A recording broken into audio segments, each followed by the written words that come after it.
few short weeks away, and Rumpure Sports is gearing up for the season with the best deal in DFS. For a limited time only, we are offering new members a 15% discount for the life of their subscription, including SaberSim subs. Simply use the promo code NFL15 when subscribing to take advantage of this great deal before our prices go up. And at RPS, we don't just give you access to one sport. When you subscribe to our premium service, we give you access to all of our content, including NFL, NBA, MLB, PGA, and so much more. And we're not going to charge extra for access to our preseason content either. Our memberships include all of our content, including the NFL preseason. The best DFS players in the industry give you access to their core plays and slate strategies for every sport and for every slate. Simplify your lineup building process by plugging in picks directly from the top players in the world. Watch our premium live streams to gain a huge edge on the competition. Our guys are live up to lock for the biggest slates, walking you through their last-minute decisions, analyzing breaking news and injury alerts for the major sports. Again, for a limited time only, you can access our industry-leading DFS content for 15% off our already low price. SaberSim packages are included, so sign up today using the promo code NFL15 for 15% off your subscription for life and start building winning lineups today.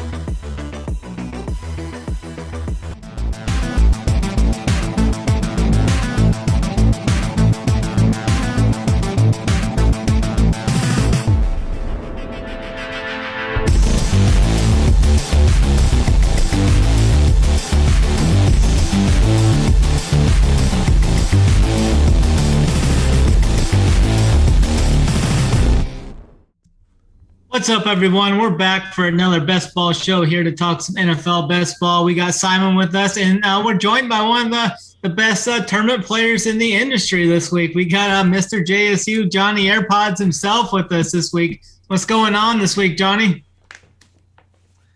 Yeah, it's a good week to talk some football. Only got a few weeks until the first week of NFL starts up, and yeah, I'm pumped. I like the best ball streets. I haven't been heavy into them yet. I've done a few best ball drafts here and there, but it's going to be the first one on Underdog today when I do it with you guys, and pumped to get it started. Pumped to talk some football too. I can't wait to get into some football discussion. Absolutely. We're just a few short weeks away. We're just coming out of the first NFL preseason full week last week. We hit everything pretty well on point last week. We had the NFL shows going for the preseason shows over on Rumpure Sports on the same channel. I think that went really well. I mean, I did really well. I think the rest of us all had some solid hits there in Discord, it looked like. Simon, what's going on with you? How's your day going? Good, man. Good. Glad to have JSU. I think you're on mute. Oh.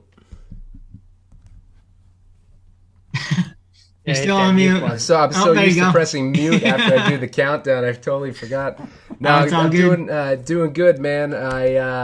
Glad to have JSU on the show, and we're going to be talking about some AFC West. We're going to give a little AFC West preview today, so excited about that.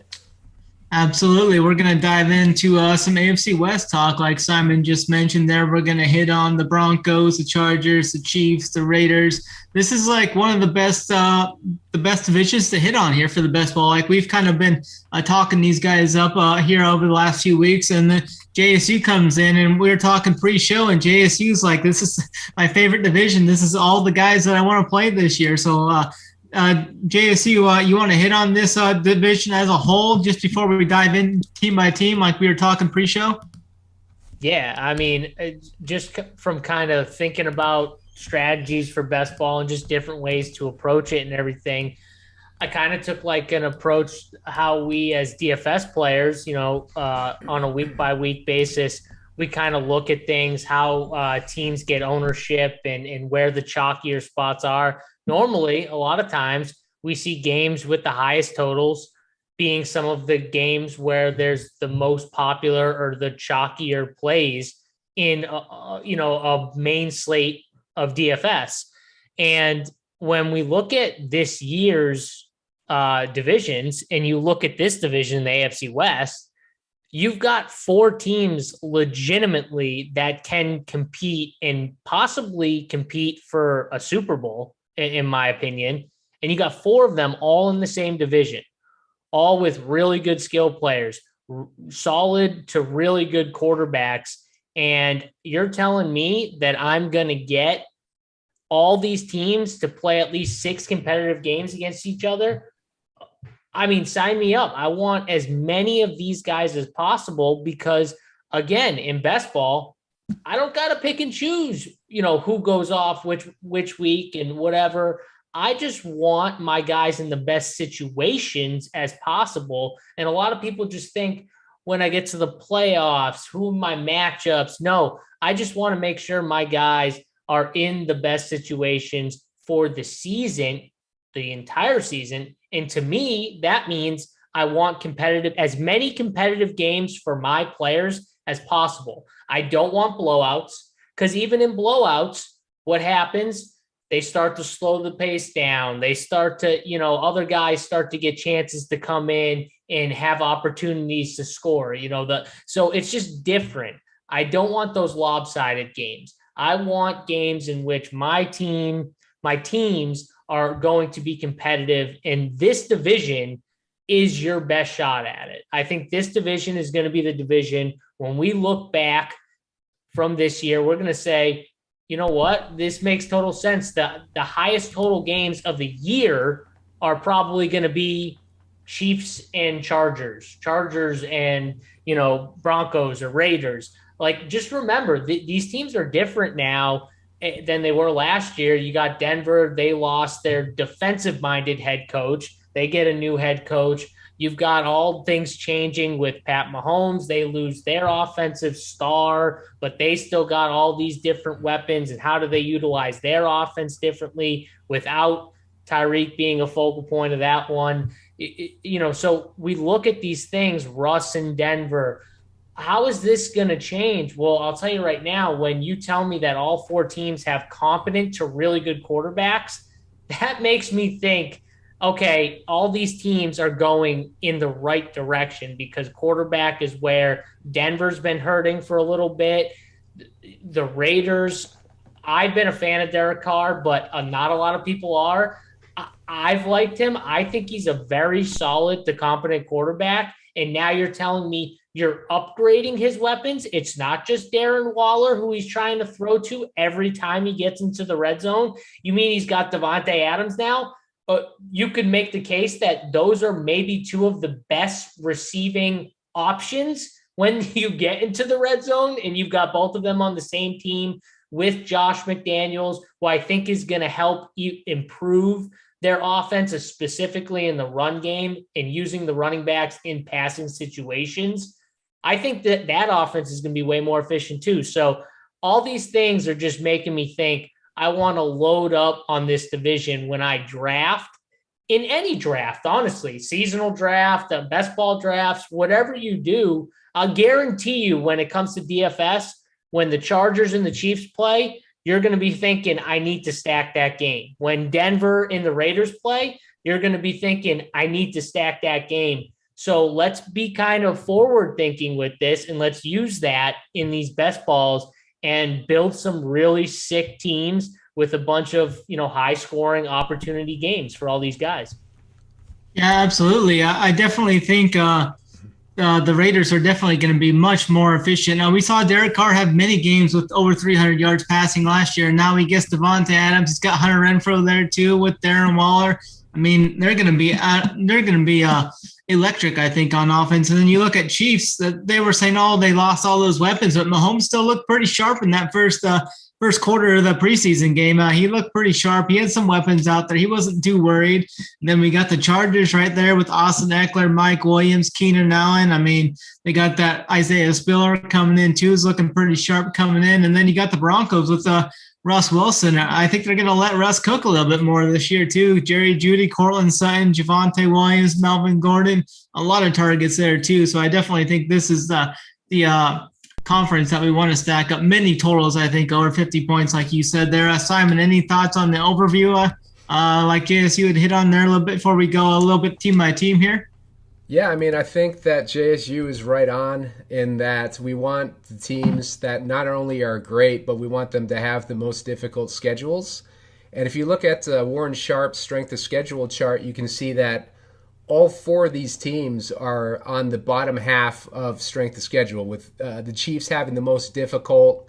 The Chargers and the Raiders are both in the bottom like 10, and I think the other team is in the bottom 15. So like all four of these teams fall in that difficult strength of schedule, which is perfect for shootout environments. And basically the strategy that I've been using, and JSU I believe mentioned, is you want to try to load up on as much of this division as you can when you're doing these best ball drafts, whether it's ancillary pieces later in the rounds or, you know, tight ends or what have you. Like, just try to get as much exposure to this division as you can when you're planning out your drafts in these best balls. Absolutely. So let's just dive into this a little bit and go a little more in depth, team by team here. We can start first here with the Denver Broncos. We've got Tim Patrick had the early injury. I think that's going to more consolidate the target. So I think like Jerry Jeudy, Cortland Sutton, KJ Hamler is going to see a more of an uptick where it's going to be more easy to pinpoint where the targets are going to go this year, I think, now, without having Tim Patrick in there. Javonte Williams and Melvin Gordon are going to be splitting this up. I think it's going to be more so like a 65-35, at least I'm hoping, for Javonte. We saw Melvin Gordon already get nicked up a little bit in camp, so I'm still heavy on Javonte. I'm well overweight on him so far in the early drafting process, and I'm going to keep going to Javonte there. I think Russ Wilson with this new coaching staff, I think they're going to let Russ cook, so I'm interested to see how much more dynamic this offense turns with this Denver Broncos team this year. Simon, you want to hit on this team a little bit more in depth here first, and I'll kick it to JSU. Oh, you're on mute, I think. They have a new coaching staff, like we were talking about, and you know, basically they got the OC over from Green Bay is now their head coach, and so you know that tends to lend itself more towards a offensive-minded scheme, and just the weapons that Russ has around him this season are going to be probably the best offensive weapons that he's had in his career. I know he's had DK Metcalf and Tyler Lockett and some good running backs in his past, but like right now, it's the full team is probably the best that he's ever been around, including the defense. The defense is pretty decent too. But yeah, the running game is strong. I like Javonte too. I'm hoping that he gets the higher end of that share, like closer to a 65-35, like Snyder was mentioning. Although I could see Melvin Gordon sneaking in there for a little bit more. We got a new coaching staff this year, so we can't assume that it's going to be playing out the same way that it did last year when both of them basically had a 50% time split every week. But yeah, so Javonte's looking good. I like Cortland Sutton a lot. He's climbing and been climbing all offseason. He used to go in around the 6th round. He's been going lately in the 3rd round, 4th round. Jerry Jeudy is probably going in the 4th, 5th round. So yeah, all these weapons are going to be great targets. I like Albert O a lot. I think that with the situation with Tim Patrick getting hurt and being out for the season, I think that actually benefits Albert O a lot. I think they'll probably be playing in more 2 tight end sets, and maybe JSU can speak on that a little bit more. But I have a feeling that they're going to probably be utilizing guys like even Dolchich more in the offense now that Tim Patrick's out. But JSU, what are your thoughts on how that shakes out with Tim Patrick being out? Yeah, it's funny. So, like, one, I do think they're going to utilize some 2 tight end packages. I also, though, thought, like, before Tim Patrick got injured, just looking at everything, I really thought KJ Hamler actually fit as someone Russ is going to love to throw those deep balls up to. Remember, this is a very this offense is very, like, defense have to pick and choose how they want to play this offense because they got a solid offensive line now. Their offensive line, I think they have 4 of the 5 starters coming back. I think Massey's gone. Turner might fill in for him at tackle. But outside of that, they got 4 of those 5 guys back. So they're gelling more. I think they're even going to get better. I really like, Reisner and some of the other guys Garrett Bowles, Cushenberry. I really like those guys on the offensive line, and teams are going to have to pick and choose because Russ, one of the things he does really good is the play action. And off that run game, their run game is going to be elite. Now, I think Javonte Williams could possibly end up being the steal of the century in best balls going in the third round, where I've seen him go so far when I've done drafts here. And I agree with Snyder. I think 65% of the snaps is very much a reality for someone like Javonte Williams. Now, is he going to get 90%? No. But nobody is getting that anymore. Like nobody outside of Najee Harris, who is getting a massive amount. I mean, Jonathan Taylor was getting like 65 or 67% of his snaps, but no one talks about that. And he's the number one pick in fantasy. So we can, we can always, pick and choose how we want to use these things. But to me, I think he's going to be utilized better. They're going to go, I think like they run like a zone scheme, like outside zone. I'm telling you right now, Melvin Gordon's getting older. I think Javonte is going to be a lot better in this type of run game scheme and hitting that outside.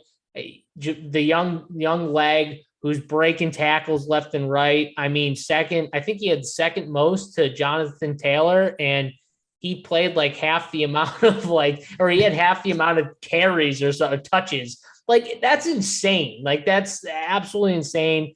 The dude's going to be a beast, but what that's going to do is the Russ play action is going to be so hard to stop. And KJ Hamler, actually, to me, him and Cortland Sutton set up the best for like guys that Russ would want to like throw to. I think Jerry Jeudy's the one who people might be disappointed with at the end of the year. Not that he's going to fail, because I think he's really good. I think he actually runs the best routes personally. I think he's the best route runner on the team. I just think his game isn't going to fit what Russ wants to do, which is short play action down the field, run, play action down the field. I think it's going to more set up for those guys. And maybe like Alberto, like Simon was talking about, because I do think they do utilize two tight ends. And Nathaniel Hackett, it's his first year. He was the guy in Green Bay who, I mean, let's be honest, who called plays in Green Bay? I mean, Aaron Rodgers had the authority to do whatever he wanted. I wouldn't be shocked if Russ kind of had some of that, maybe not full authority, right? But, leeway to say, hey, listen, I like what I'm seeing here. I'm going to change it up. I think they're going to give him that, which is good for a first-year coach to have a veteran like that. So I think that helps him a little bit too. I think Denver's really good. Like, this is going to be the team that I think a lot of us want to be like the team that ascends from this division. I think the Chargers and this team are like those teams that we want. We want to pull the Chiefs down with Tyreek being out. We want to say Derek Carr's the worst quarterback in this entire division, and they probably have the worst defense, the Raiders, out of this entire division. So we want to pull them down. I think Denver's the team that a lot of people think might end up second to the Chiefs at the end of the day. Yeah, definitely. I'm a little higher on Jerry Jeudy, I think, than you guys are. But, he was a stud in college, came in his rookie year. He had 3 games with 10-plus targets in his rookie year. He battled some injury problems last year, but if he can stay healthy, I think he's almost going to kind of be like that Tyler Lockett comp kind of almost. I mean, he had some big plays as a rookie. He had a few games where he averaged like right around 20 yards per reception. I think Jerry Jeudy is the guy I'm going to be kind of looking at a little bit. I think he's going a little undervalued, so I kind of like him. I think he comps well to like Tyler Lockett or something. Very good route runner, like you said, has great hands. Alberto, like you guys are saying, he's on the rise ADP-wise. He's up 11 spots over the last week to 134 now. But, yeah, like JSU said, I'm definitely on Javonte, like I mentioned pre-write-up. But I think that pretty much covers us for the Denver Broncos. We can jump into who I think is going to win the division this year. I think the Chargers are a big favorite to win this division. Actually, I like Justin Herbert. I think Justin Herbert is going to take that step forward and ascend to the number one quarterback overall in the league this year.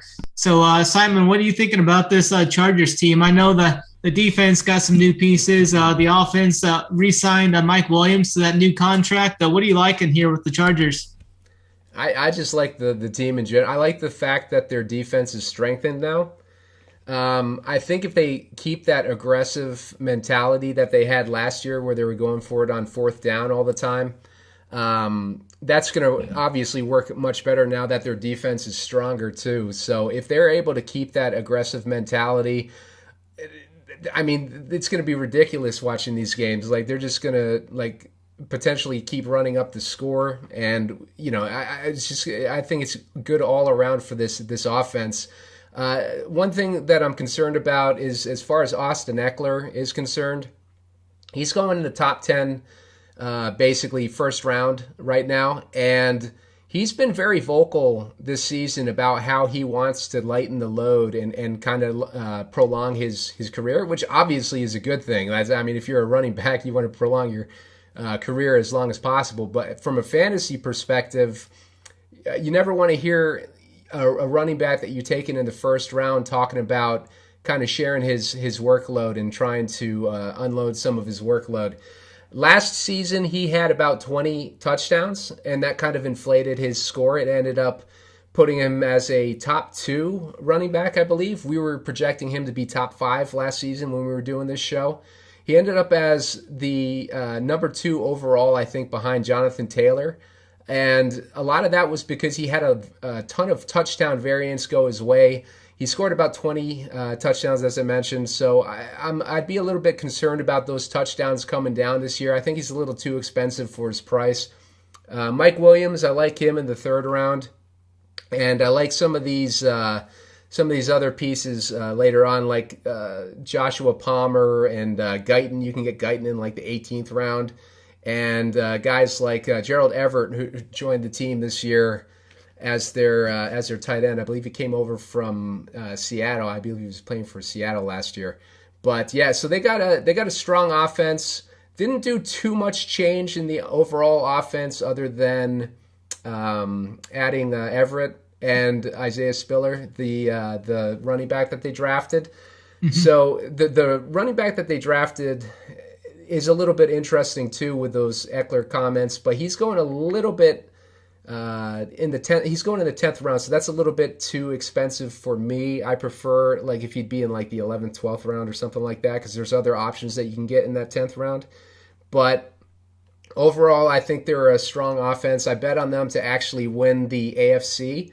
I didn't want to bet on any of these teams to win the division because it's a crapshoot who's going to win the division. But I like the Chargers in general, and I do think that they'll win the conference. And I think 3 of these teams from this division could end up in the playoffs. Yeah, definitely. I'm pretty well exposed to the Herbert, Mike Williams. I have a ton of those stacks. I think that's my highest owned stack going into this. We saw Mike Williams explode at the start of the season last year. He went 22 points, 36 points, 39 points, and then kind of fizzled out a little bit. Had a huge game there at the end of the year. JSU, what are you liking with the Chargers going into this year? Yeah, I mean, I think they have the best offensive line in this division. Definitely a top 5 offensive line. You could rank them 1, and I wouldn't be like that. Maybe they're not the best, but they could be, honestly. And then their run-pass mix, they got weapons in the run and passing game. Like you guys said, they drafted another running back to add to it. And then the wide receivers are elite. And Josh Palmer, I think, is really good.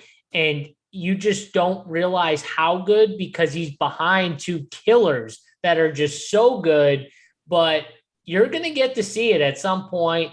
These guys get nicked and nacked all the time, Keenan Allen, Mike Williams, because they're just always making plays. They're always in the mix. So we'll see it during the season. One of them may go down, and Palmer, I think, will step right in. And I think he's just a stud. If one of the top 2 dudes ever went down, I think he would put up some big numbers in this offense. And I really don't think the offense would be hurt that much. I think that's how good he is and could be. So I really like him. Simon was talking about kind of later, you can take him and just maybe you draft Keenan Allen or Mike Williams, and then you kind of take him almost as security later in the round. Mm-hmm. One of them goes down. That dude just moves up. If not, he's a third receiver on one of the best offenses in football. So either way, I think it's a good pull. Defensively, they added Khalil Mack. They added J.C. Jackson. They got a defensive tackle who was with the Rams. I'm blanking on his name right now, but played for Staley when Staley was with the Rams. He played for him, and now they got him. And that was their biggest weakness was stopping the run last year. They really struggled stopping the run, and I think they added some pieces to the mix to kind of help them in that. Now, they might still struggle a little bit, but you're going to tell me the weapons like Khalil Mack, Joey Bosa, Derwin James, Asante Samuel, J.C. Jackson. This defense is elite. I think that's the other thing. Just no one's talking about the fact that their defense is going to make plays. Like they're going to make plays, turnovers. That's the one thing that I think sets them the most apart from the Chiefs, Broncos, and the Raiders. Is I think their defense could be an elite defense. I don't know if I can say that about any of the other defenses in this division. So that's the one thing in my eyes that when you talk about the playoffs and maybe getting to the Super Bowl or winning the division, having a defense with those type of playmakers in the end could give you that little advantage, to get over the top of those teams. Yeah, for sure. I mean, if you line up Bosa and Khalil Mack on the same side of the field, I mean, that's going to be brutal for that opposing quarterback. Definitely like that defense like you talked about. Palmer, too, I was going to hit on him a little bit, too. He's kind of the guy I was kind of hoping that could kind of take that step forward this year. I mean, he had a pretty good end of the year last year. Last year, looking at his box scores, he ended with 9 targets, 5 targets, 6 targets, and 7 targets. So he was getting worked in a little bit more there towards the end of the year. And Keenan Allen's getting 1 year older. I mean, he's very consistent player, but I think he might be kind of wearing down. And it might be time for Palmer to kind of take that step forward this year with Mike Williams. So I'm hoping, kind of leaning towards that, but definitely like the Chargers this year. I think they're going to win this division.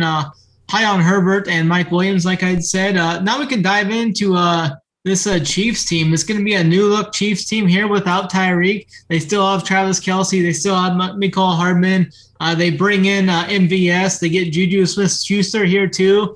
It'll be interesting to see if Juju can kind of regain form like he had there early in his career at Pittsburgh. I think he's back with an elite quarterback here. He gets away from Dusty Ben, so I think that's definitely going to help him going forward. They drafted another elite receiver with Sky Moore. They got this new running back, too, that's kind of mixed in. Isaiah Pacheco. I think he's going to be an interesting name to look forward as we get into this. Simon, I'll go to you first here again. What are you liking here with the Chiefs offense this year? Just like before Simon goes, Snyder, say his name one more time for us. Isaiah Pacheco. Did I get it right that time? You gotta love it, Simon. All right, you're good. You can go now. Yep. I can't make too much fun of Snyder because I spelt it that way on the run sheet last week when Tony was making fun of us. So. But yeah, no, I like the fact that the Chiefs are so cheap this year, man. Like, because every year for the past, since Mahomes' rookie year, the year after his rookie year, it's been impossible to afford these guys. And now you're able to get, Patrick Mahomes in the 5th round. You're able to get Kelce late in the 1st, early in the 2nd. He's not like an impossible, expensive guy to get anymore. And guys like MVS and Juju Smith-Schuster, like they're going super late too.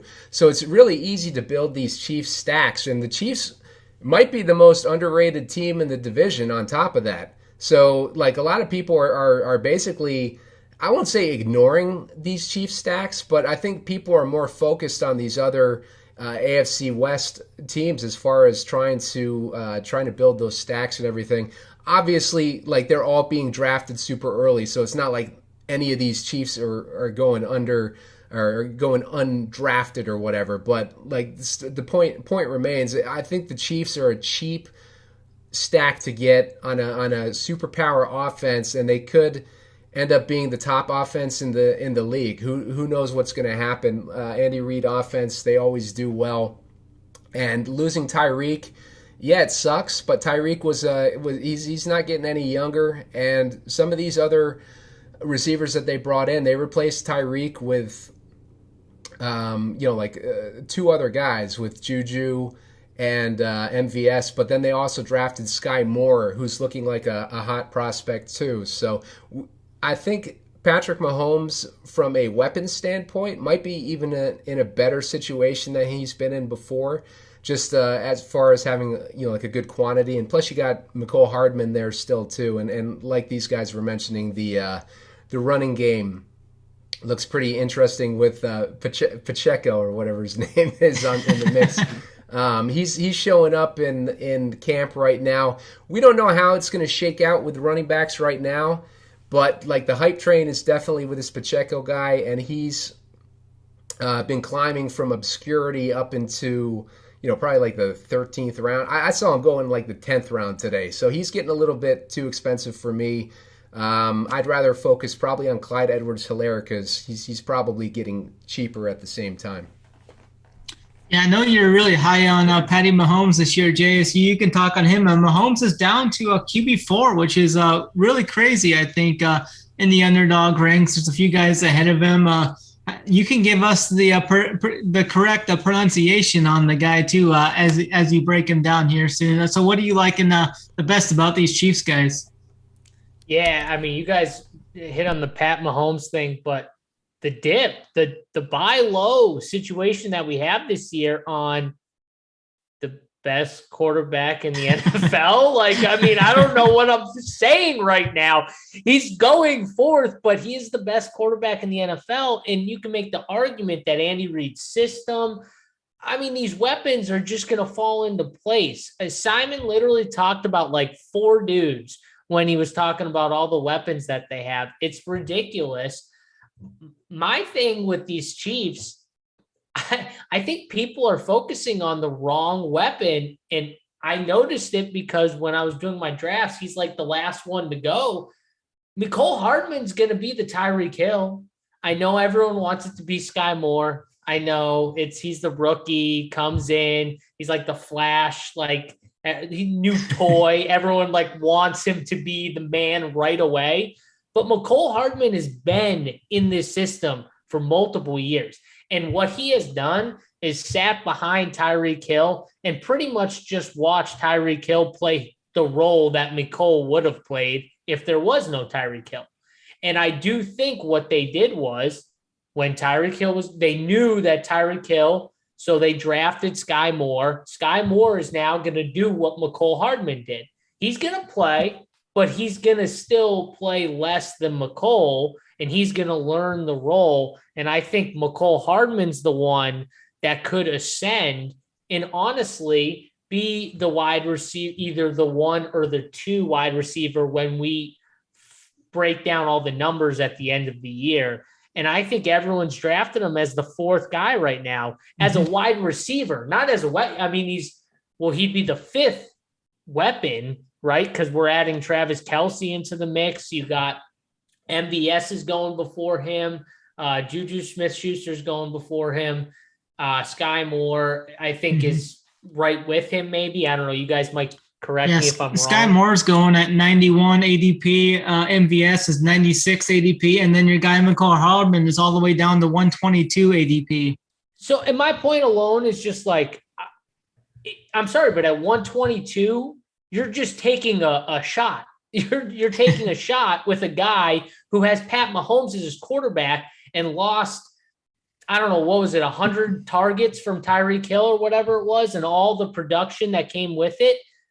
I mean, sign me up. Worst case scenario, he's just a solid guy who gives me some monster weeks and some really bad weeks. And in best ball, you're fine with that. You want those guys that have the big upside and can give you a couple big weeks.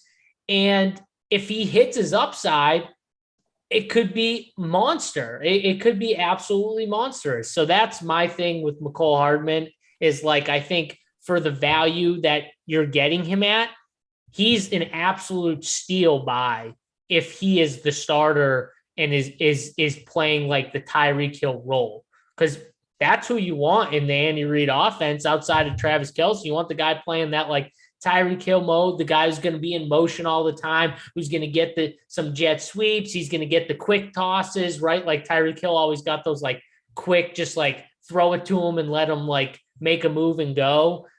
I think that guy would be Mecole Hardman or Sky Moore. I think they're going to battle, but I do think year one, Sky Moore takes a backseat to Mecole.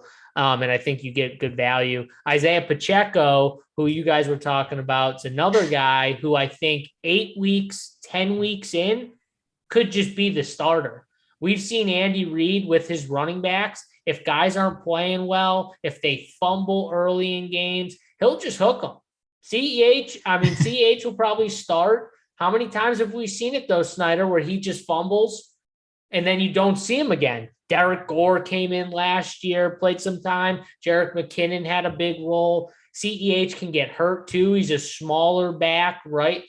I think that's what's going to happen here. I think Simon's right when he says maybe buy the dip on CEH because now you're getting him at a value right now where he was going earlier before.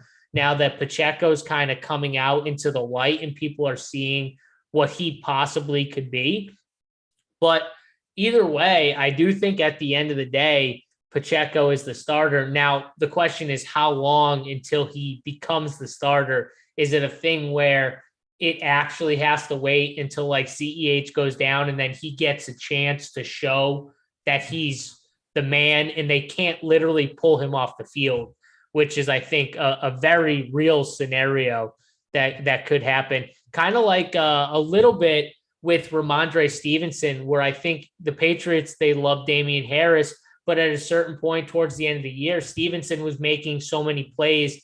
They had to give him a little share. Like they had to like keep him in the mix. And I think it could be something like that where Pacheco gets a chance to shine and then they can't not keep him in the role.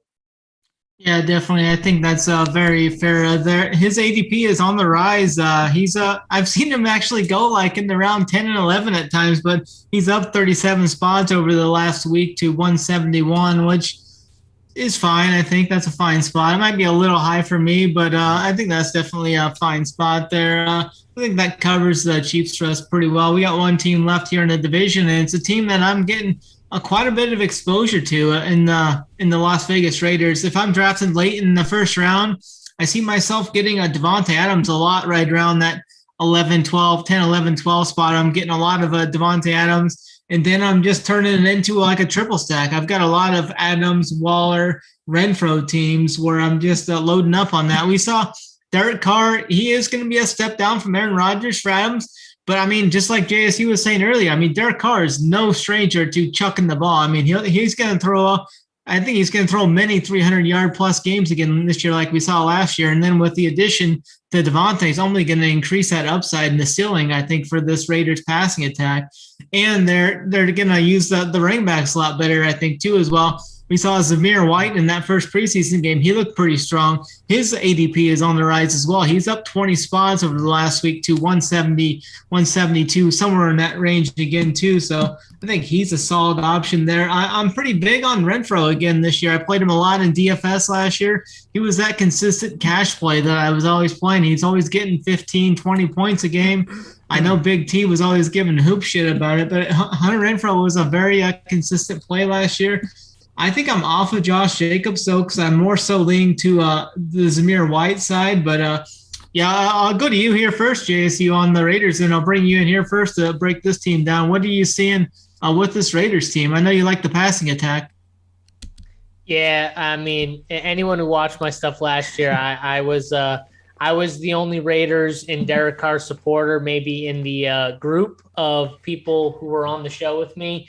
A lot of Derek Carr hate, a lot of Raiders hate, but a lot of Derek Carr hate. And I don't really understand why, because I don't know what this guy doesn't do, even with the lack of, weapons, defense, offensive line. By far the worst offensive line in the division the Raiders have. I mean, the Raiders have a bottom probably 5 or 10 if we're being generous, but probably like a bottom 5 offensive line when it just comes to talent, in my opinion. And, Derek Carr really hasn't had a ton to work with, in my opinion. And he started to get some weapons last year, and he started to make more plays. You said a bunch of 300-yard games. Their problem was, how many times did you see them get down to the red zone or the goal line area and just stall out? And one of the big problems last year was Darren Waller was injured a lot. He was nicked up. He didn't play a bunch of games. That really hurt them, because when they're down in that area, it's Darren Waller time. And I think one of the reasons why, honestly, Davante Adams was such a big get for them and is huge for them is because now it's not just Darren Waller time when they get down there. Now they have 2 legitimate guys who, when they get down in those areas, are go-to absolutes, and defenses, they can't just take everyone away. You know what I mean? Like, somebody is going to get a better look at those touchdowns. And I'm telling you right now, Derek Carr plus Hunter Renfrow, the running backs, I think with Josh McDaniels as the coach, Derek Carr, he's going to have a much better chance to succeed offensively. And I think you're going to see it with them being more efficient in scoring more when they get down in those situations. The problem with them is going to be defensively. I think they're going to struggle the most. And that's why I love it, though, for best ball, because we're going to get some real competitive games where Raiders might get down 14, and then they've got to throw. They got to push the tempo, and I'm fine with that. Derek Carr can use his legs. He doesn't do it often, but he can. He is mobile, and he can get outside the pocket and throw downfield. I think he's a very accurate deep ball passer, which I don't think he gets credit for, but I think he throws a really nice deep ball, and I think I'm just bullish on him overall if I'm going to get him in good game script games where he's going to be chucking. And I think we're going to see that a lot. And running backs will catch the ball in this offense. We've already seen it in the preseason, but Josh McDaniels, he's going to get them the ball in space. So I like the running backs too. Yeah, definitely. I think I'm arm in arm with you there. I love the ADP on Derek Carr right there. He's going at 107 QB 13. So I think that's a really good value for that big upside games. Like, he's going to score a lot of fantasy points, I think. Simon, what are you at on this Raiders team? Yeah, you're pretty much with us here on the passing attack too, aren't you?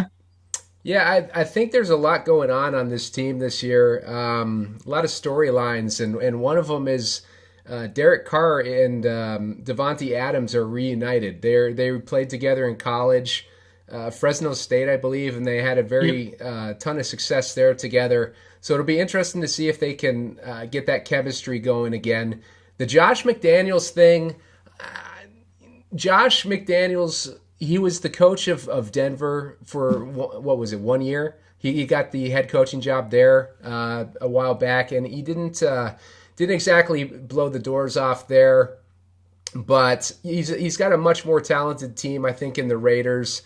Derek Carr, I'm with JSU on Derek Carr just because we saw flashes of Carr before he fractured his back a few years back, but we saw flashes of him probably about 5-6 years ago where he was winning people milli makers on like a semi-regular basis. I think that's when he had Crabtree and he had Amari Cooper as his weapons. He really hasn't had that great of weapons since that year. So for him to have Waller, to have Adams join him, and then they have Renfrow, like you guys were mentioning, he's got probably the best set of weapons that he's had. There's one thing that I'm nervous about with Darren Waller is he's been missing a lot of practice lately, and he missed a lot of practice last year too, and he missed a lot of games last year. So I'm a little bit nervous about what his situation. It seems like it's kind of a mysterious situation. I don't think we're really getting a straight answer on what's up with him. So he's going in like the fifth round right now, fifth round. I'm not touching Darren Waller just because I think there's something weird going on there. I think the other day when the Raiders were playing their preseason game or when they were having a practice or something, Darren Waller was watching a WNBA game. Or something along those lines. So I don't know if his head's in it right now or if he's having a contract dispute or something like that. But he did say, he was quoted as saying he's going to get a lot more red zone targets this season. That was like in the last couple of days or something. So it could be like just like overblown or whatever. But there's definitely something weird going on with Darren Waller, which has me kind of being cautious with him. But I do like Adams. I do think he's a little bit expensive though, going at the back end of that first round. I'd like him more if he was like mid-second round. He's just priced right now like he was priced with Aaron Rodgers, and I like Carr, but I don't think that Adams should be priced at the same that he was when he was with Rodgers. Personally, I don't really like the running game there. Josh Jacobs. You can get him relatively cheap if you're going in those zero RB builds. Zamir White is a little bit interesting. I think he's been kind of showing up in training camp, and it's looking like he's going to take that backup role from Kenyon Drake. So there's some interesting stuff going on in the running game. And Amir Abdullah, we actually saw kind of coming out of nowhere in the preseason game the other day. I know Josh McDaniels also brought in Brandon Bolden, so he got like one of those old school Patriots guys that McDaniels likes too. So there's kind of a messy backfield situation going on there. But yeah, I don't mind taking Carr and Adams so much. Like I'm not going super heavy on Adams though at that price. Absolutely. I think that pretty much covers us then for the AFC West. As we get into an underdog draft here, make sure you use the promo code RUNPURE. That's going to get you a $100 deposit match into underdog on your first deposit. That's going to get you 4 free entries into the Best Ball Million Best Ball Mania 3 with a $10 million prize pool. There's going to be 3 different $1 million prizes awarded. $1 million to first overall team points, $2 million to first, and then $1 million to second, I believe. So you guys ready to jump into Best Ball Mania 3 draft? Yep. You guys got your deal up? I'll count down from 30 if you guys got your screen up. Yep, ready. All right, on 3, hit enter then. 1, 2, 3. All right. Drafting starts soon. I'm not sure what mine says. Oh, mine's yep. I'm with Puma Khan. Is JSU in perfect. here? JSU is not with us. Oh no, I'm not with you. No. I'm the first one in the next draft. Oh, you hate to see it. This is brutal. Oh man, you just hate to see it. You have to kind of give us play-by-play on what year. What you got going on over there. JSU can kind of narrate what's going on in his draft as we're that's brutal. That's getting through this one. I was all going in the to say same one. I could leave my draft right now and just jump in another one, but yeah, it doesn't matter. Usually we all get the same one. That's kind of brutal. Draft start. Yeah. I got the first pick even. God dang. It did happen with with Snyder and I one time where we did the countdown. We jumped in and just like odd man out type of thing. That's all right, what sucks so I'm about taking. These, like, we don't know how many people are in, in the draft before we jump in. Yeah. Yeah, you don't know how many. I took McCaffrey there. I'm not worried about his injury prone deal. I mean, when he's on the field, I mean, his fantasy points per game is such an advantage to the next closest guy. I have no problem taking McCaffrey number 1 overall. What's your thought on that, JSU? Do you have a preference going CMC or Jonathan Taylor or Cooper Kupp or Justin Jefferson? Yeah, I mean, I personally feel like it's one of those stud receivers for me at the top. I like the receiver builds better. I like some of the running backs kind of that you can get in the back end of that turn if you have like an early pick. I'm big on Javonte. I think, the Green Bay situation is going to be good for like 2 or 3 guys. I think Aaron Jones is definitely going to be one of them. You look at all the games that Aaron Jones played without Davante Adams, and I think it was like 6 or 8 games. I can't remember correctly in his career where Davante didn't play and Aaron Jones did. And Aaron Jones, when Davante was on the field, averaged like 16 fantasy points per game or something like that. He averaged like 23 or like 24 fantasy points when Davante Adams was off the field. So the type of jump he went from when Davante Adams was off the field was absolutely insane. And I can remember some of those games where he was getting passing work. I think it's going to be a situation too where you see him and AJ play a little together. So I'm not as worried about AJ Dillon stealing goal line carries because that dude should have goal line carries. Have you seen him? He's got, his legs? Are like, they're like 3 times my head. Like it's ridiculous. So yeah, he's going to get goal line carries, but Aaron Jones is going to get a lot of receiving work and he's going to get some rushing work and a little bit of the goal line work because it's not all going to go to AJ Dillon. So I think you're getting a really good buy with Aaron Jones kind of in that, like that kind of like middle second round, right? Yeah. So I like him. Alvin Kamara, another running back. Like Alvin Kamara is a first round talent.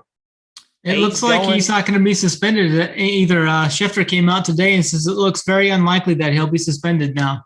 Like if you told me, Snyder, that I could get Kupp, Jefferson, or Chase to start my draft with pick 1, seriously, with pick 1, and then I come back and I get Alvin Kamara, Aaron Jones, Javonte Williams. I could get 2 of those 3 running backs. It's pretty tasty. Sign me up. Like I'm good to go from there. Like I'll take it, and then you work on wide receiver from there. But that's the way I like to. I would love to start a draft. Oh, absolutely. I'm definitely arm in arm with you there. Simon gets Javonte right there with the second pick. I love to see that. Yeah, I started off with Jamar Chase. I've been trying to increase my exposure to Jamar Chase. I think everybody is talking up Justin Jefferson, but I think Jamar Chase has just as much chance as being that top wide receiver as Justin Jefferson, and he's going a couple spots later. I like to take Jamar Chase is my first wide receiver just to kind of be overexposed to him. I kind of like going in that direction, similar to strategy that Title was using where he's taking Christian McCaffrey over Jonathan Taylor just so, like when he gets in that first 3 picks, he has a really good chance of landing Christian McCaffrey and just being completely overexposed to him. Yeah, I just ended up going with Mike Williams and Kyle Pitts there on the 2-12 and 3-1 turn. I like Kyle Pitts quite a bit this year. I think he's going to be an alpha. I think he's a nightmare mismatch. I'm definitely not worried about definitely will be taking him like in the early 3rd round. JSU, do you have any thoughts on Kyle Pitts coming into this year? I think he's going to be just an absolute coaching nightmare this year, I think, with Drake London on the other side of him as well. Yeah, I like Kyle Pitts. I got no issues with Kyle Pitts. I definitely want a stud tight end. That's one thing that I want Travis Kelce. I want Kyle Pitts. I like Darren Waller a little more than Simon. I get the concerns with Darren Waller. I just think if Darren Waller Mark Andrews. Mark Andrews. I think Mark Andrews is the one guy that might be going a little too high just from obviously he was like the number 1 guy last, but to me, I think, Travis Kelce, all those guys are good plays, and I want one of them when I start my drafts. Who's the other guy I wouldn't mind? Like Dallas Goedert, I don't mind either. Like if I don't get one of those top 4 tight ends, but I'm definitely going for one of those guys. Yeah, definitely. I definitely am been leaning towards. I've got a lot of Waller, I've got some Andrews, and I've got some Pitts. So I don't have any Kelsey really this year, but I'm definitely leaning towards one of those top 5 receivers. So I do think there are Dallas Goedert's a different, interesting deal. Dalton Schultz, I think, might be a sneaky guy there with the injuries in the Dallas. I think Dalton Schultz might be a guy. I do think. What's your thoughts on CeeDee Lamb heading into this year, JSU? I think he's a guy I want like early. I'm kind of been drafting him earlier than normal. Like his ADP right now is at 13.3, but there's some drafts where I've taken him at the end of the first round just to kind of try and get different and to try and get him on some teams. I think he could make a charge for like leading the league in targets this year even. Yeah, I got no issue with CD. I'm going to be really interested to see that Dallas passing game because I do think CD is going to get all the attention now, right? Too like no Cooper, Gallup's nicked up. I do think a lot of the attention is going to be on CD. So how he, reacts to it, you know what I mean? Like for me personally, he's going ahead of Deebo Samuel. Like I'm taking Deebo all day over CD. Like you give me the run and the passing catch ability for Deebo Samuel. I mean, Deebo Samuel could be the number 1 fantasy player at the end of the year, like easily. He has that type of upside, and so does Tyreek Hill. And nobody's talking about Tyreek Hill either. But I'm taking Tyreek Hill and Deebo Samuel over CD, and I don't even think it's like that close in my opinion. And CD's going ahead of him. I think Tyreek Hill is going to be unbelievable in that Miami offense. Yeah. And I know it's crazy because Tua is the quarterback, and I hate Tua. I think he's bad, but I do think that systems almost make the fit of quarterbacks sometimes. So even bad quarterbacks in the right system can fit better and be better. And I think this is the one system, the San Francisco style system that they're bringing over to Miami. It literally fits Tua to a T. What do? It's all short. It's predicated on short passing game. It's all about the short passing game, getting guys in space, motion, the run game, getting all that, and then taking a shot here and there, deep shots here and there. That's what you want. You don't want Tua just constantly throwing to the sticks all over the place all the time.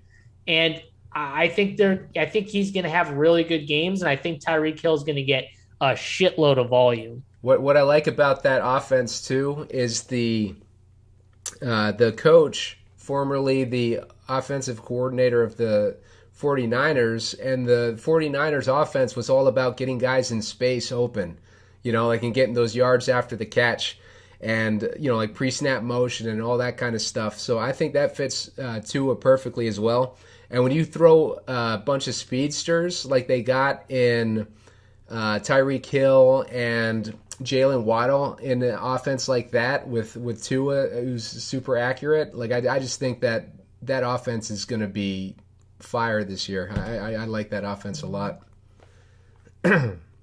JC, what's your thoughts on Jk Dobbins this year? I'm very high on him this year. I've been taking him a lot in the 6th round. His ADP has definitely been rising as he was taken off the PUP list. But as a rookie, he led the NFL in yards per carry. He's in the best rush offense, I think, in the league. They added some tight ends. They added some offensive linemen. I think that the rushing games are going to be elite there with Lamar Jackson. It sounds like Gus Edwards is not going to be ready for the start of the season, and Dobbins says has vowed he's going to be ready for week 1, and all systems look really good in camp so far. You have any thoughts on him? I think he could personally be a top 10 running back this year with what he did in his rookie year. Got hurt last year, but I think he's going to be fully healthy going in. You talking Jk Dobbins? Yeah. Yeah, I like the run game for the Ravens. I got no issues with it. I do think Gus Edwards is going to still be a factor. I think Mike Davis could be, in the mix if Gus Edwards takes a little longer to get healthy. So that's the one thing with JK that worries me just from his upside perspective, as I think they are going to be cautious with him in the beginning, almost like hold him back from himself. I think he's going to want to come out and show people like he's good. And I think they're going to be more cautious with him. I do agree, though. Like, if you told me I was going to get full, like, 60% Jk Dobbins in that offense, I'm in. Like, sign me up where he's going. It's a great buy, too, right now. I think, the question is just going to be, do they ramp him up? Is it slow and gradual? Do they just let him go out, running? Because, like I said, no running backs are getting, like, massive workloads anymore. It's not like the snap percentages are, like, getting crazy.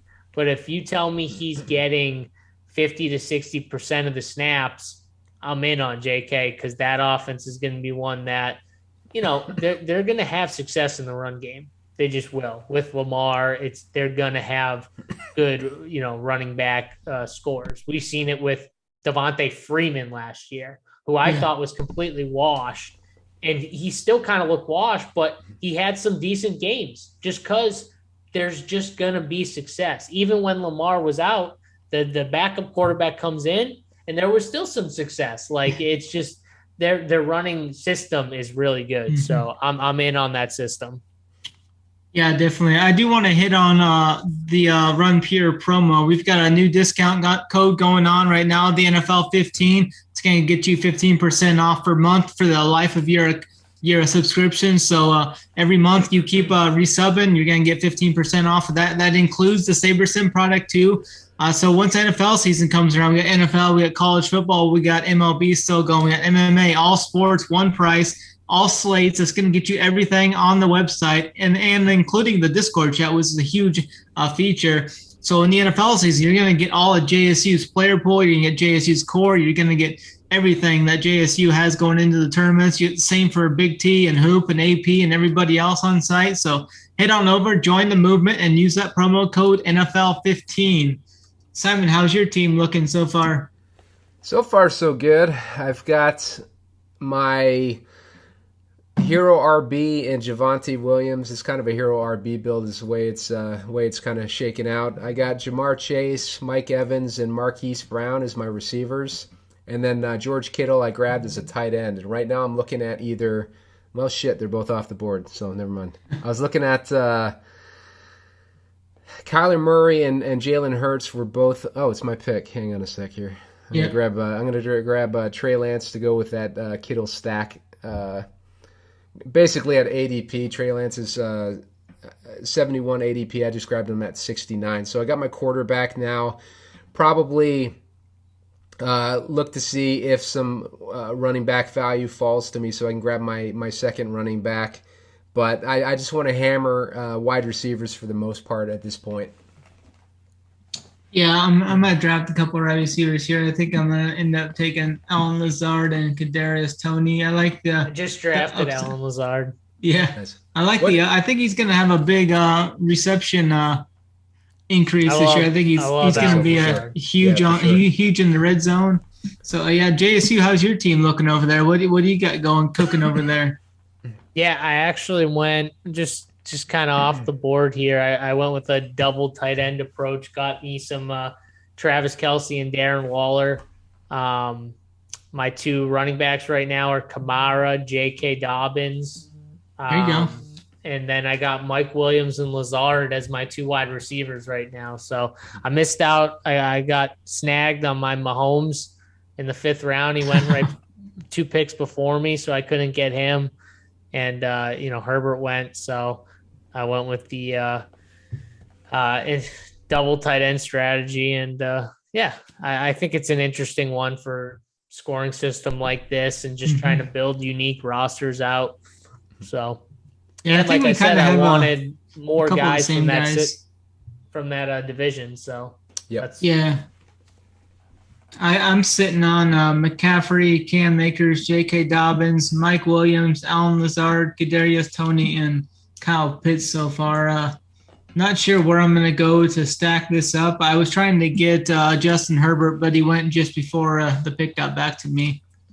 So, there was some news also with some other news, some injuries out there. We've got Drake London had that minor injury in the preseason game. Looks like he's going to be just fine, though he got a little banged up there.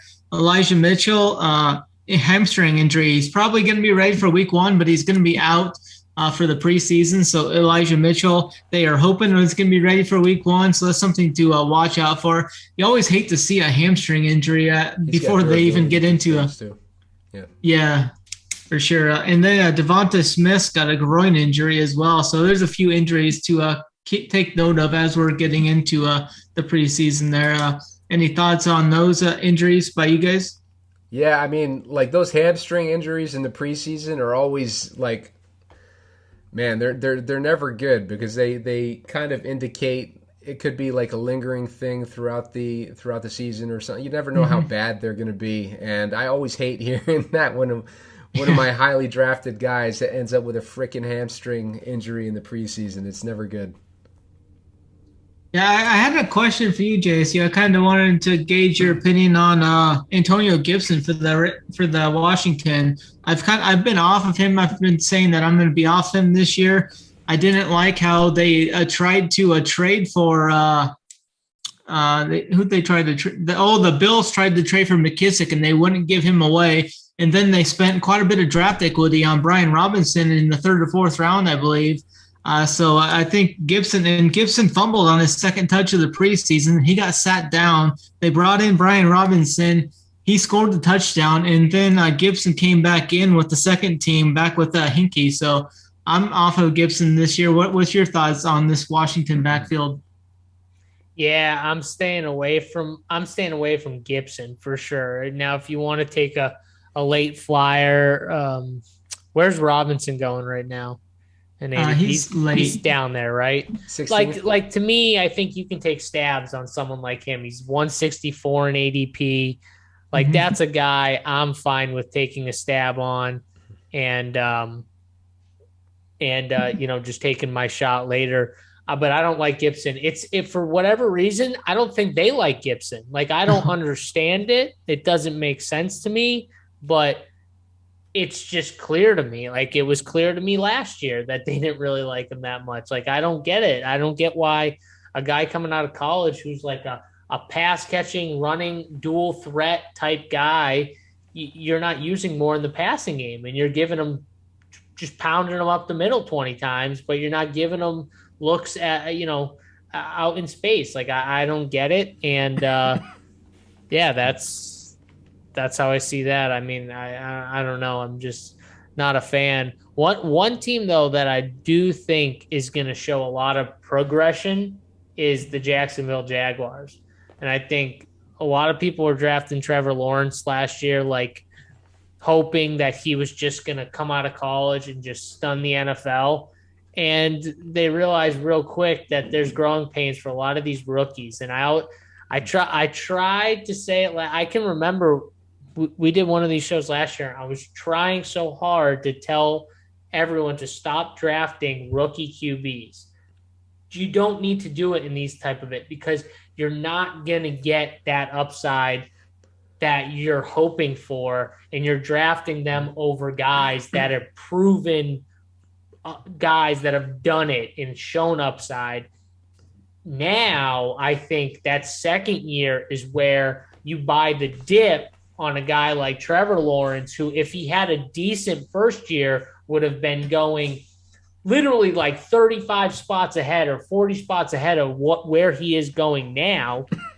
And you can get a really good quarterback in a much better situation with better weapons, upgrades literally everywhere offensively. Yeah. And I think people are missing the boat on him. I think they're missing the boat on some of his weapons. Evan Ingram's going late. If you need a late tight end target, I love Evan Ingram. They use the running. They're going to use the tight end a lot, I think. Christian Kirk is going a little later. I saw him like in the 80s in ADP. I like him. I'm not the only guy I'm not in on is Travis Etienne, just because I don't want to pay the cap, like the draft capital that he's going for. Mm-hmm. But all the other guys that I can get later, Zay Jones, Laviska Shenault, Marvin Jones, they're like all free. You know what I mean? Like they're literally all free. You can just grab one of them with Trevor Lawrence and Evan Ingram, and you got a nice little Jacksonville stack that's nice and cheap at the back end. So you could stack, like, I love the Chiefs and the Jaguars combination stack. Like, that's one of my favorites. You get Pat Mahomes, you get Trevor Lawrence, and it's easy to stack the Trevor Lawrence teams with the Chiefs teams, because no matter how you go with the Chiefs, you can still get pretty much any Trevor Lawrence weapon you want later in the draft. So I like those two combinations when it comes to stacking.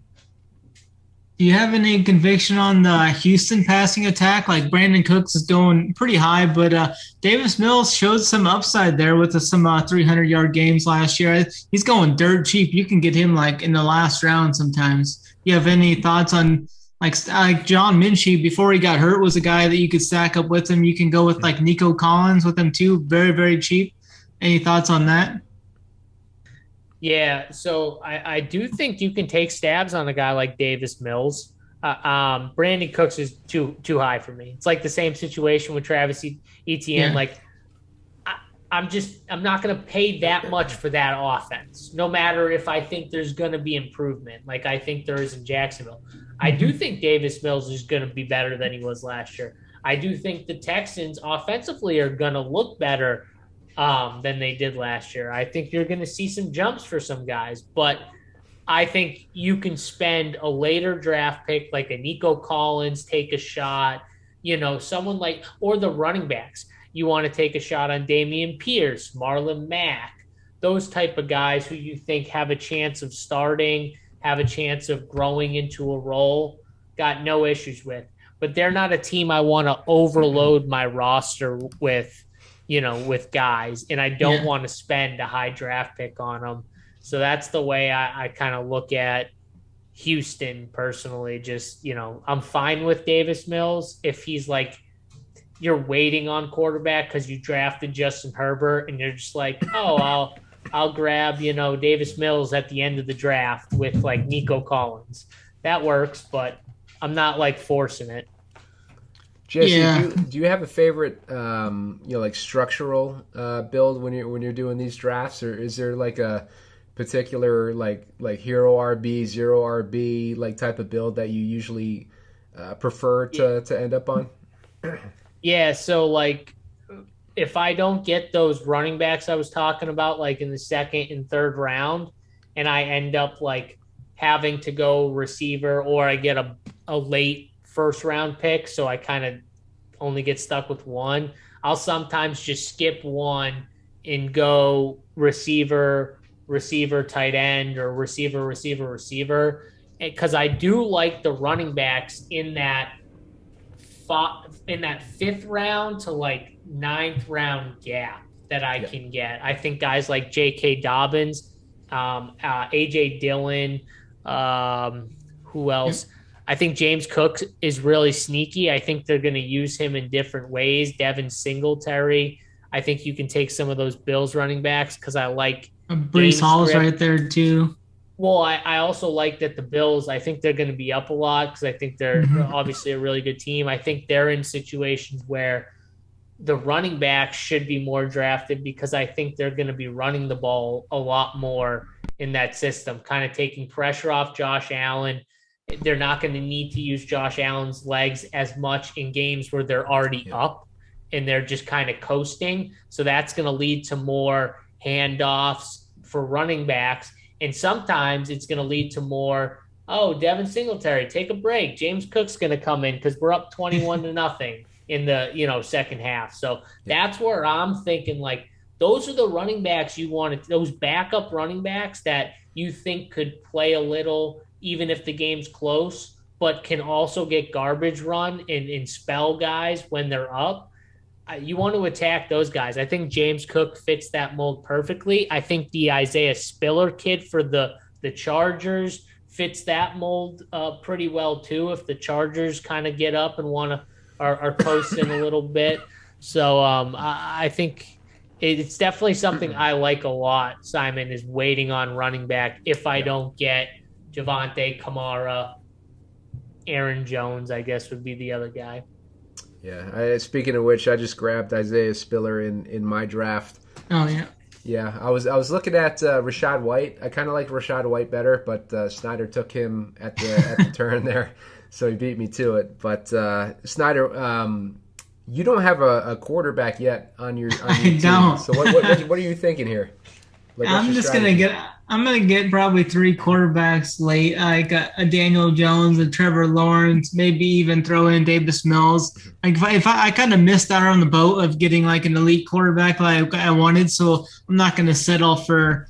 I was gonna try and get Derek Carr, but he went right before me, so I'm settling for this will be a rare draft where I will probably take 3 quarterbacks and just hope one of the 3 can put up a decent game for me. Yeah. And that's what I like about some of these values at quarterback in those late rounds. You mentioned before Davis Mills. I think Davis Mills is going to have a great year this year, or a great year for his value this year. I think Davis Mills showed those flashes last season, and he's one of those guys that he comes out of nowhere as a rookie, and he kind of has like 2 or 3 big games, and everyone's like wondering if he's going to hit or not the next season, and then he ends up becoming a stud. So we could see some big things out of Davis Mills this year.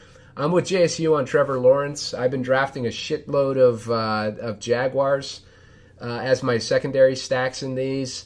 So I have a lot of exposure to Trevor Lawrence. I also like Tua. I think Tua is at a good value lately in these drafts. You can get him in the 130 to 140. I've been sneaking him in there like in the up towards the 150 ADP range. So it's been those are some of my favorite quarterback 2s to target in these. I thought it was interesting when the Bills played their preseason games. Mckenzie rested with the starters in game 1, so that's kind of signaling that he's going to have a pretty big role in the offense this year. JSU, do you have any thoughts on Mckenzie this year? Isaiah McKenzie? Yeah. Well, I'm just about to... Oh, you didn't draft him? No, yeah, that's fine. Yeah, Simon's about ready to draft him. I think that he could have a big role. I still think Crowder is going to be in the mix. I don't mind him. I just think he shot up a lot, right? The last few weeks, he's kind of risen. And I don't know if I want to – I still don't mind him. But, it is a big drop-off. So he's not someone I'm like, I need to get.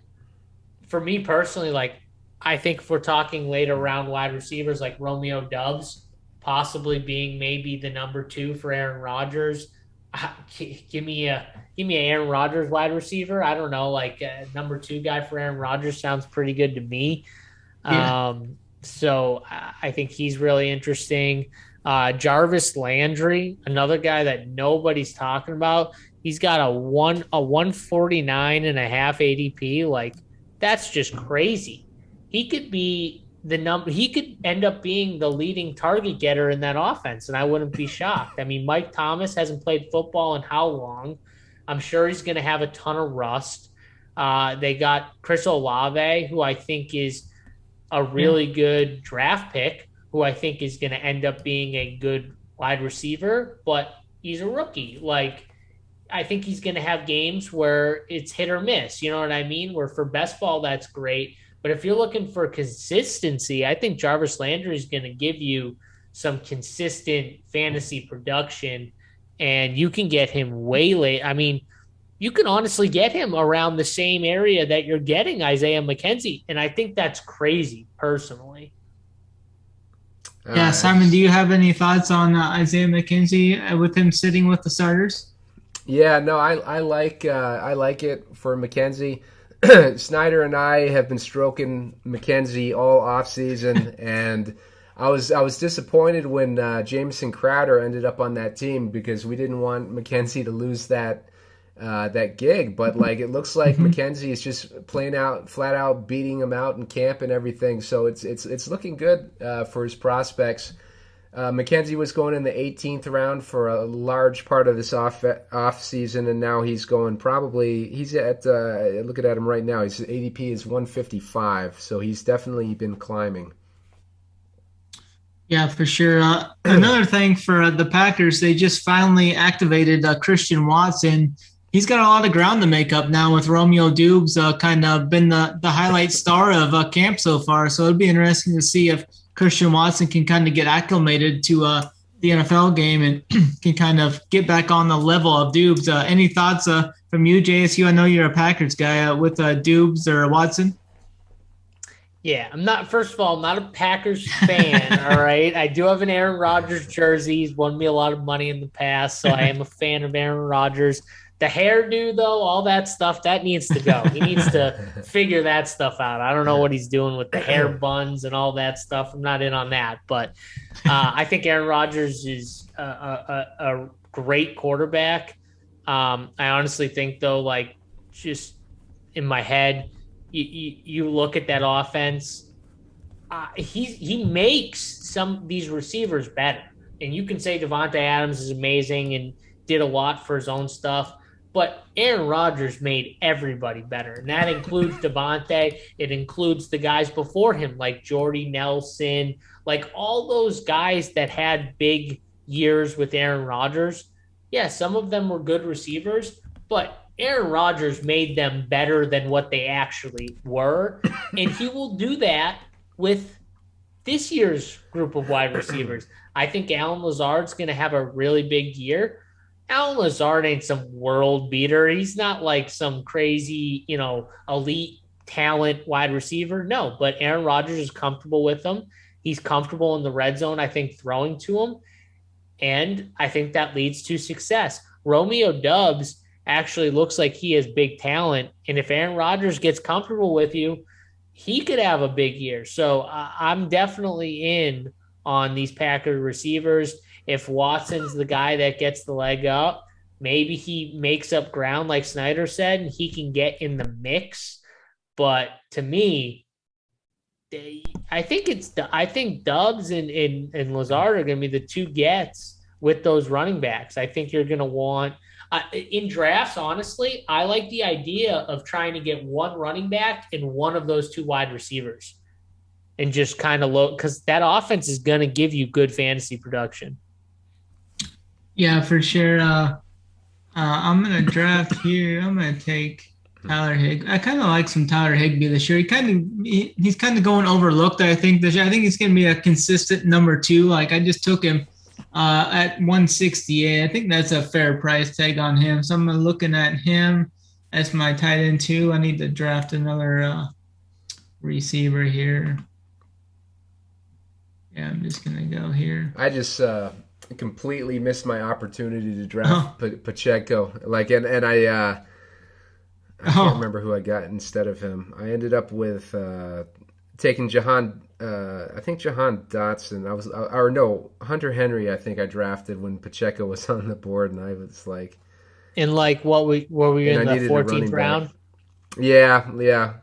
I just drafted him in like the 14th round. Gotcha. Yeah, and then now like I screwed up on my my second quarterback, but I'm taking Mac Jones as my second quarterback. I don't mind the New England offense so much. I know they look like shit right now in training camp, but with a Belichick-led team, you know that they're gonna figure stuff out. So I'm not overly concerned with how New England looks right now.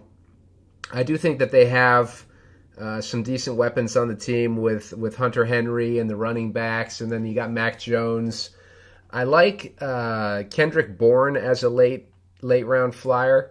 He's a guy that you can get in like the 17th, 18th round, but he showed a good connection with Mac Jones last year. And I just think that offense can do a little bit more than their value is suggesting. But definitely would have preferred Daniel Jones over Mac Jones.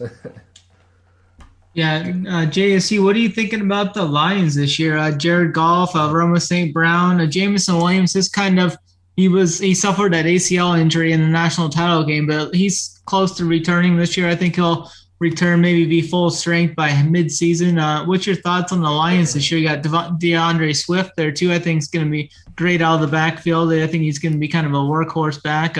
Hopefully he actually doesn't get like a lot of those first down carries. Like I really don't want the receiver that's going to get like the 1st and 10 yards. I mean, if my guy could be more towards the goal line active, I think I'd rather have that. Any thoughts on the Lions for you? Yeah, I do think that the Lions are going to improve. I think they're going to win more. I think they're going to win more games this year for sure. Now, I think the division's going to be a little more competitive personally, just in general. I think it's going to be a little tighter knit, closer. But I do like the Lions. I specifically like Jameson Williams, where you can get him. He's a perfect, in my opinion, best ball target where he's got massive type upside. Like when he makes plays, they're big plays, right, Snyder? Like you watched him in college, like that dude made big play after big play after big play. And I think in the NFL, he can have a similar type of effect. And we saw the offense for the Lions, the first 8 games and the last 8 games almost. Maybe it was like the first 10 and the last like 6 or 7. Like there was a big difference between the first half, Jared Goff in that offense, and the second half, Jared Goff in that offense. They found something in that kind of like second half of the season, changed some things up, spread it out a little bit more. Jared Goff looked way more comfortable. He was getting the ball out really fast. And I think you're going to see that kind of like a progression of that continue with more weapons, a good offensive line who honestly, they were down offensive linemen to end that year. So they're going to get some offensive linemen back who are injured, good offensive linemen too. And honestly, their offensive line was still pretty good when they lost their best offensive lineman. Pretty sure their center, I'm blanking on the name right now, but it just, to me, I think this team is set up. Their problem is their defense, but offensively, I do think they put points on the board. And for fantasy, that's what we want. And if their defense is going to put them in holes, that's definitely what we want. So I'm going to want guys from this team. I'm going to want Jameson Williams. I'm going to want maybe DJ Chark develop some chemistry. But yeah, I'm in on the later Lions. You know what I mean? Maybe Jamal Williams catches an injury and he's on the board. You know what I mean? So I think that's the way I kind of look at that team. You know what I mean? Like just kind of take some shots later. I'm staying away from DeAndre Swift. I love him. I just think that, you know, where he's going, I prefer other guys. I talked about Alvin Kamara, Aaron Jones, Javonte Williams. Some guys just, I don't know, you got to cut some guys. You know what I mean? It's not that you don't like them. It's just you like a few guys a little bit more and you're going to go that route. So, yeah, that's the way I'm looking at it. But have you seen any of the Hard Knocks that they've been on? That Jamal Williams had a pretty epic speech there that one day. Yeah, I saw that. He was crying and stuff like that. Like, yeah, that's cool and everything. I mean, it was funny that he was like the guy to like talk to him at the end. Yeah. Like, I would never have guessed him. Like, if you just said, you know, guess 3 guys, like, yeah, I definitely wouldn't have guessed Jamal Williams. I don't think any of us would. So he's probably just, you know, respected a ton in the locker room for whatever reason. And he's kind of had that history of having some memorable quotes too. Like he was talking about like how he wanted to be a mermaid like a couple years ago and shit like that. But he's gonna be pretty interesting on this season. I think he's gonna be a character that everybody kind of ends up liking at the end of the season. Yeah, definitely. We're entering the 18th round here, me and Simon's draft. We're just closing up. How's your team looking up over there, JSU? Yeah, I mean, my team is pretty much, I got Russell Wilson and Trevor Lawrence as my quarterbacks. Kind of bummed because I missed out on I was one pick away from Cortland Sutton, which would have made the Russell Wilson stack a little easier. And then I went double tight ends early, so I didn't take Alberto, obviously, because I just think I didn't need it with my 2 tight ends early approach. So kind of bummed. I got KJ Hamler, though. I do like him a lot, so at least I got him to pair with them. And then I got my Trevor Lawrence secondary stack. I got Marvin Jones right now. I'm going to probably get one more wide receiver weapon, whether it's Zay Jones or maybe later Laviska Shenault, one of those guys. So, and then I got like I said, all these guys from the West: Joshua Palmer, Mecole Hardman, Mike Williams, KJ, Isaiah Pacheco, Isaiah Spiller, Darren Waller, Travis Kelce, Russell Wilson, just attacking that. And then I did take DeAndre Hopkins in the draft. I just felt like where he was, I was starting. It's not a guy that I'm trying to draft, but where he fell to me, I was just like, okay, this is worth taking a shot on DeAndre Hopkins. And I forget exactly the round, but it was later. And right. Yeah, he's someone, I don't know. He's someone probably like you want a little bit of, but you don't want to like go crazy with. And that's how I kind of look at it. Like if he falls to a point where I'm like, there's no one else I love, I'll just grab him. That's how I feel on DeAndre, because he still could have a big year in the shorter, obviously, fantasy season, but it kind of stinks when your guy's definitely gone for a few games. But you're getting the round discounts, so. Yep. Yeah, I'm going to take the final pick here. I'm going to get Zach Wilson. I think he'll be back. He'll be my third quarterback. I think there's some upside with him at the last pick in the draft. So me and Simon just finished up. I'm just Simon, about you want to talk about your team? Finish up in a sec. Oh, awesome. Yeah, so disappointed with my team. We always go in with the intention of targeting that AFC West, but it doesn't always end up like in our favor with the way that the draft kind of plays out sometimes. But I ended up with Trey Lance and Mac Jones as my quarterbacks, Javonte Williams, Rashad Penny, Isaiah Spiller, Tyrion Davis-Price, Darrell Williams, and Dearness Johnson as my running backs. Got a little bit of correlation there with TDP with Trey Lance. Receivers, I have Jamar Chase, Mike Evans, Marquise Brown, DeAndre Hopkins. Ended up with him too, JSU. Marcus Valdez-Scantling, Garrett Wilson, Jahan Dotson, and Kendrick Bourne. Kendrick Bourne being a part of that Mac Jones stack along with Hunter Henry. And then I have George Kittle as my addition to my San Francisco stack. So San Francisco and New England are the two team stacks that I did there. I like targeting these later round rookie receivers. I noticed that Jameson Williams went super late in this draft too, Snyder. I don't know if you caught that. He was probably... Oh, yeah. I was trying to get him, actually. Yeah. I figured that you were going to target him, and he ended up going right before it was your turn. Yeah. But, yeah, I got a little bit of it with Kansas City, with Marquez Valdez-Scantling, and then Denver with Javonte Williams. But otherwise, kind of a mediocre team in general, I think. Mm-hmm. Yeah, for my team, I ended up only getting, I guess I got two little stacks, but my main stack is Daniel Jones with Kadarius Toney and Wan'Dale Robinson, and then I ended up getting Corey Davis, Zach Wilson stack right at the end of the draft. So I ended up with Daniel Jones, Jared Goff, Zach Wilson for my quarterbacks. My running backs, I feel, are pretty strong. I like those quite a bit. I got Christian McCaffrey, Cam Akers, Jk Dobbins, Ricard White, and J.K. McKissick there at the end of the draft too. My receivers are not elite. I got Mike Williams as my top receiver. He's my wide receiver one, but I think the next guys I got are going to be pretty consistent guys like Allen Lazard, Kadarius Toney, Tyler Boyd, Russell Gage, Josh Palmer, Wan'Dale Robinson, Corey Davis. So hopefully I can get some of those guys to have some peak weeks. Like some of those guys are definitely peak weeks, like Josh Palmer, Lazard, Kadarius Toney. I think can have some big weeks. Kyle Pitts and Tyler Higbee are my two tight ends to round me out. JSU, you want to run through your team if you're done?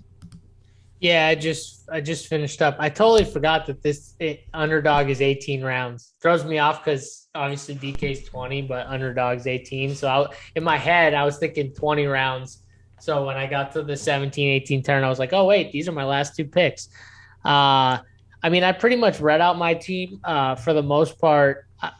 I just went with that heavy approach with that division. But Russell Wilson, Trevor Lawrence as my quarterbacks. I got Alvin Kamara, Jk Dobbins, Isaiah Spiller, Isaiah Pacheco, and Marlon Mack as my 5 running backs. And then just Mike Williams is my number 1 guy too. Just missed out on Cortland Sutton, but got Allen Lazard later, DeAndre Hopkins. And then McCole Hardman, Joshua Palmer, KJ Hamler, Marvin Jones, Devin Duvernay, and my favorite late wide receiver to get. You can pretty much get him at the very end of the round, very end of the draft.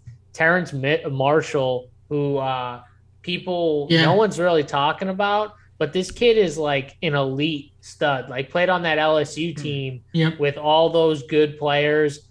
And this dude has serious talent. He's just on Carolina, so it's hidden. But he was talking about, like, I heard some stuff about him saying how he's just way more comfortable this year. He understands the offense better. He understands the NFL, the speed. Everything is kind of slowing down for him. And I think that we're going to see it in this year. And I know Baker's not the best, but I do think, honestly, Baker's an improvement from what he had last year. And I think he makes a jump. And with the last pick, that if you think a guy can just have some big weeks, just even a couple, that's worth a stab in the 18th round. So I think Terence Marshall is a interesting get at the final pick. Yeah, I like him down there. I was on him last year quite a bit. I had some high aspirations for him coming out of the draft, out of the college into the pros last year. Didn't quite do it last year, but hopefully this year. I mean, he definitely has that elite talent. I think he has the ability to make the switch up to NFL this year. So hopefully he can make some plays out there this year as well. Simon, you have any final thoughts as we wrap this up? Yeah, no, I like Terrace Marshall too. I haven't drafted any of them, but like when you think about how bad Sam Darnold was last year, I mean, it makes total sense that a rookie wouldn't have any type of showing any type of flashes with him. So, yeah, I mean, for a guy that's come from that offense that we got Justin Jefferson and Jamar Chase from, and Joe Burrow, like, yeah, who knows what could happen with a competent quarterback. Definitely there. JC, you have any final thoughts as we wrap this thing up? Yeah, no, I mean, I think we talked about a lot of things. I mean, I don't want to go, start throwing out a ton more. I do really like, we didn't talk about the Giants that much, but I do think the Giants are a team that is completely disrespected by the betting markets when it talks about, they're 8-1 to win the division. If you just want like a little bet that I think is a sharp bet at 8-1, but like they're not finishing 4th in that division. They're not the 4th best team in that division. I think they could win the division. You put Brian DeBall, who was obviously with the Bills and, offensive coordinator with Josh Allen, did all that stuff with him, helped him improve. And now he's the head coach for the Giants. I think you get a real good head coach in there with Daniel Jones. I think you're going to see improvement from him. I think you're going to see improvement in the offense in general. They upgraded the offensive line in the draft. Weapons, Wan'Dale Robinson, I know you guys talked about a little bit. Kadarius Toney, if he could ever stay healthy. I think Colin Johnson is a dude in camp. He's getting a ton of buzz. He looked really good in that preseason game, and they gave him a lot of run, which I was surprised with. But he honestly could end up being a guy they're using towards the end of the year because Kenny Galladay looks bad. Kadarius Toney's always hurt. Sterling Shepard, Darius Slayton, all those guys, they always get banged up. Colin Johnson could be a guy that we're not even thinking about, who's probably a steal in the 18th round that no one's targeting, but could end up getting run from injury or just if he keeps playing this well in camp. He was open a ton in that preseason game. He felt like he was always open, Snyder. I don't know if you watched the game, but big upside guy from Texas. Yeah, he showed some big upsides at the University of Texas in college. Had some big games. We were on him at times over on the CFB streets. So, I mean, the college football is only a couple of weeks away. Bruce and the rest of us are going to be definitely gearing up for that. I think we're going to have a preview show for that here coming up, maybe this week, gearing up for the college football season. But I think that's pretty much going to do it for tonight. Make sure you use that promo code RUNPIER for Underdog. That's going to get you your $100 match, 4 free entries into the Best Ball Mania. And join us over at runpiersports.com. Use that promo code NFL15. That's going to get you your 15% off a month for the life of your subscription. All sports, one price. So head on over, join the movement. And I think that's going to do it for us. We'll be back next week for another Best Ball show as we get even closer to this NFL season. So we appreciate you guys for joining. JSU, thanks a lot for joining us this week. And for everyone, we're out this week. I'll always run pure.